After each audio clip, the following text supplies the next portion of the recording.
नमस्कार, capital TV देख रहे हैं आप। मैं हूं आपके साथ पूजा। ब्रेकिंग नाउ में बड़ी खबर आपको बता रहे हैं। अमेरिका, इजराइल और ईरान के बीच में युद्ध जारी है। आज युद्ध का 18वां दिन है, लेकिन ये युद्ध शांत होने के बजाय बढ़ता ही दिखाई दे रहा है और ईरान को हर दिन बड़ा नुकसान ही हो रहा है। बड़े नुकसान की खबर ये सामने आई है कि एक बार फिर से इजराइल की तरफ से ईरान पर यह स्ट्राइक किया गया और नुकसान ये हुआ है कि ईरानियन सिक्योरिटी चीफ अली लाजीरानी की मौत की खबर सामने आई है। तेहरान की तरफ से अली लाजीरानी की मौत की पुष्टि भी कर दी गई है। शहीद उनको बताया गया है और बताया जा रहा है कि अली लाजीरानी अपने बेटे और बॉडीगार्ड के साथ शहीद हो गए हैं। तो क्या कुछ जुड़ी अपडेट ईरान से सामने आ रही है, आपको बताएंगे। मेरे साथ जुड़े हुए हैं कैपिटल टीवी के editor in chief doctor Manish Kumar. Sir, हमले हर दिन हो रहे हैं। ताजा यह स्ट्राइक से जो खबर सामने आ रही है, अली लाजीरानी की मौत हो गई है, क्या है पूरी डिटेल्स? देखिए, लारीजानी का मरने का मतलब यह है कि आपने फिर से एक टॉप स्ट्रेटजिशियन, जो खामनाई की मौत के बाद the man who was calling the shots, क्या करना है, कहां अटैक करना है, क्या इस्तेमाल करना है, सारी स्ट्रेटजी बनाने वाला शख्स, आज आपने उसको खत्म कर दिया। मतलब आप एक के बाद एक जो डिसीजन मेकर है उसको आप खत्म करते चले जा रहे हो। तो इसके पीछे एक मोटिव है, इसका क्या इम्पैक्ट है और कैसे ईरान के लिए एक बहुत बड़ी मुसीबत बनता जा रहा है, यह भी समझने की अभी कोशिश करेंगे। क्योंकि ये अकेले भाई साहब नहीं मारे गए हैं। गुलाम रजा सुलेमानी, जो वहां के बासिस, जो पैरामिलिट्री यूनिट है, उसके कमांडर, उसके हेड को भी साथ में उड़ा दिया गया है। और ये दो जो कह सकते हैं कि किल हुआ है, आज ये ईरान के लिए बहुत बुरी खबर है। आप ये समझिए कि किस तरह का स्ट्रक्चर चल रहा है। शुरू से ये कहा गया कि हम यहां पे सत्ता परिवर्तन करेंगे, यहां पर रिजीम चेंज होगा, खामनेई का रिजीम जाएगा। तो उसके लिए आपने क्या किया? पहले ही दिन आपने खामनेई को उड़ा दिया। खामनेई को आपने उड़ाया, सिर्फ खामनेई नहीं मरा, साथ में IRGC है ना, ये रेवोल्यूशनरी गार्ड के जो चीफ थे मोहम्मद पाकपुर, उसको भी आपने उड़ा दिया। रक्षा सलाहकार अली शमखानी, उसको भी आपने उड़ा दिया। सैन्य प्रमुख अब्दुल मोसाबी, उसको भी आपने उड़ा दिया। इसके अलावा आपने सैन्य सचिव, खामनेई के जो मिलिट्री सेक्रेटरी था, डिफेंस सेक्रेटरी मोहम्मद सिराजी, उसको भी आपने उड़ा दिया। साथ ही साथ जो मिलिट्री इंटेलिजेंस का जो चीफ था साले असादी, उसको भी आपने उड़ा दिया। फिर उसके बाद कोई दूसरा रक्षा मंत्री आया, अजीज नासिर जादे, उसको भी आपने उड़ा दिया। फिर आपने इसके बाद जो बनकर के आया माजिद इब्न अल रेजा, उसकी भी आपने हत्या कर दी। मतलब ये ऐसा लग रहा है कि लाइन लगा दिया है कि एक मरता है। की तस्वीरें भी सामने आई है। ये देखिए, ये दोनों ही इतने इंपॉर्टेंट हैं, ये सुलेमानी और लारीजानी, ये दोनों ही इतने इंपॉर्टेंट लोग हैं कि ये इस तरह का, ये दोनों ही, अब क्या है दोनों के मौत का असर?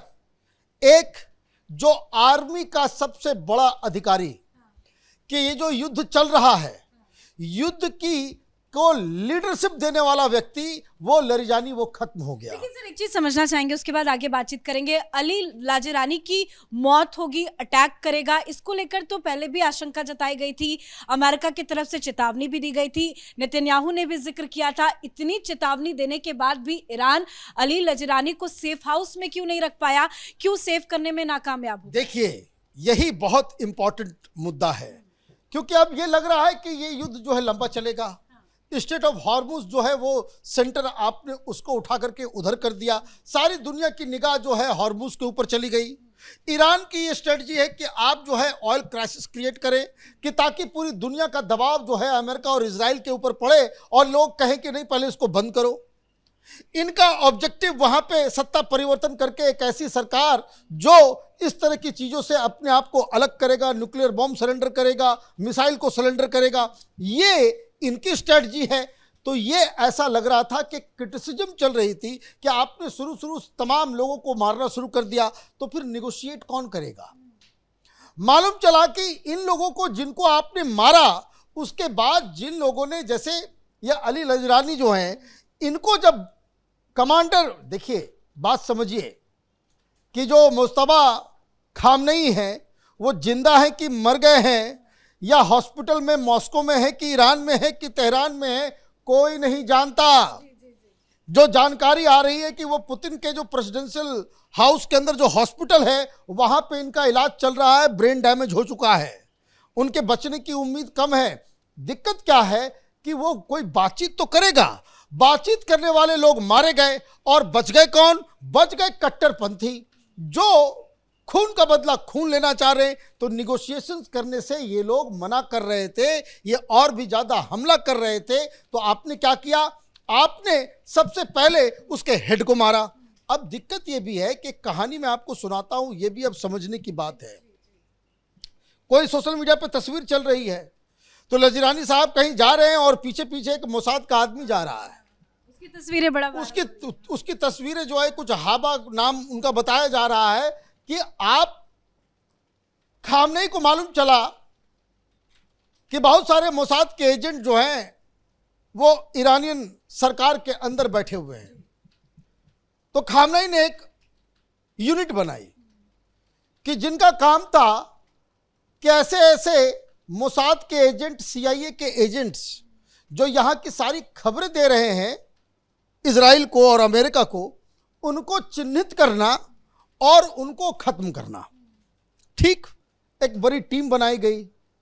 2-3 साल के बाद मालूम चला कि उसका जो चीफ था वही इजराइल के मोसाद का वो एजेंट था। मतलब आप एक मीटिंग करते हो, जैसे अभी युद्ध हुआ, इससे पहले जो 3-4 महीने पहले जो युद्ध हुआ, उसमें सारे आर्मी कमांडर्स एक जगह मीटिंग कर रहे हैं। मॉर्निंग में मीटिंग तय थी, वो मीटिंग लास्ट मोमेंट पे उसको चेंज करके इवनिंग में किया गया। वो भी एक मिलिट्री कमांडर के, एक लेफ्टिनेंट जनरल लेवल के अधिकारी के घर के अंदर, वो भी अपार्टमेंट जैसा घर था। और जब मीटिंग होती है वहां पे 12-14 टॉप मिलिट्री कमांडर्स मीटिंग कर रहे हैं, और मालूम चलता है कि इजराइल ने ठीक उसी घर को जो हिट किया, मतलब ईरानियन आर्मी के अंदर, ईरानियन गवर्नमेंट के अंदर इजराइल के लोग हैं, और वही जानकारी देते हैं। खामनेई कहाँ है, क्या है, नहीं है, ये कौन बताएगा? ये कौन बताएगा कि आज जो है वो ओपन में होगा, वो बंकर से बाहर निकल के वहां पे मीटिंग करने जा रहा है? अब आपने उस तरह से निशाना आपने साधा, तो अभी जो 2 मौतें, जो 2 ताबूत आपने दिखाई, एक अली सुलेमानी की, अली लरिजानी की, और दूसरा गुलाम रजा सुलेमानी की, ये दोनों इतने इंपॉर्टेंट हैं। दूसरा कौन है? बासिस के बारे में कम लोग मीडिया पे बातचीत कर रहे हैं। ये एक पारा मिलिट्री फोर्स है ईरान के अंदर, जिसका काम है कि कोई भी सरकार के खिलाफ विरोध करता है उसको चुन चुन के मारना, उसको चुन चुन के उसको, जैसे आपने युद्ध छेड़ रखा है। एक बड़ी समस्या चल रही है कि वहां ईरान में जब युद्ध शुरू हुआ, खामनेई मरा, तो लोग सड़कों पे आए। अब अचानक से सड़कों पे लोगों ने आना बंद कर दिया। कारण यही सुलेमानी है। ये सुलेमानी के हाथ में ही वो पूरा, ये क्या है, ये जैसे हिंदुस्तान में सिविल डिफेंस फोर्स होता है ना, कि घर मोहल्ले गली हर जगह चौराहे पे जो है वो सरकार का आदमी होता है, नजर रखा होता है कि ये सरकार के खिलाफ बोल रहा है, ये जो है प्रोटेस्ट कर रहा है, ये ज्यादा नेता बन रहा है, उसको हिसाब लगाना। तो ये बासिस का काम था और उसका ये चीफ था। तो आपने क्या किया? 2 ऐसे हेड्स को आपने निशाना बनाया, एक जो मिलिट्री और जो युद्ध उसके ऊपर डिसीजन लेने वाला था, और दूसरा जो अंदर जो रिवोल्ट हो रहा है उसको दबाने के काम का, जिसके पास पूरी जिम्मेदारी थी। अब ये दोनों मारे गए, अब कोई नया आएगा, अब नया आएगा। दिक्कत क्या है ईरान के साथ कि पता नहीं कि अब जो 1, 2, 3 जाने के बाद, मरने के बाद, इनमें से कौन इजराइल का आदमी निकल जाए। अब ये कहानी इसलिए मैंने सुनाया कि जब आप इतना ज्यादा आपके पूरे सिस्टम में मोसाद जो है पेनिट्रेट कर चुका है, तो फिर आगे चल कर के ऐसा भी हो सकता है। तो ये इजराइल की स्ट्रेटजी है कि जानकारी तो इनको, अब तो एक बात क्लियर है कि चाहे वो लरिजानी की मौत हो, चाहे वो खामनेई की मौत हो, चाहे मुस्तफा की के ऊपर हमला हो या उसकी मौत हो, या जो कंप्लीट लीडरशिप जो मारे जा रहे हैं, ये तो ईरान के अंदर बैठे वो इनकी आर्मी, इनकी पुलिस, इनके सिस्टम में बैठे लोग ही इजराइल को सारी जानकारी दे रहे हैं। तो आज जो हुआ है, अब ईरान को तय करना पड़ेगा नया कौन है, वो कितने दिन तक जिंदा रहेगा।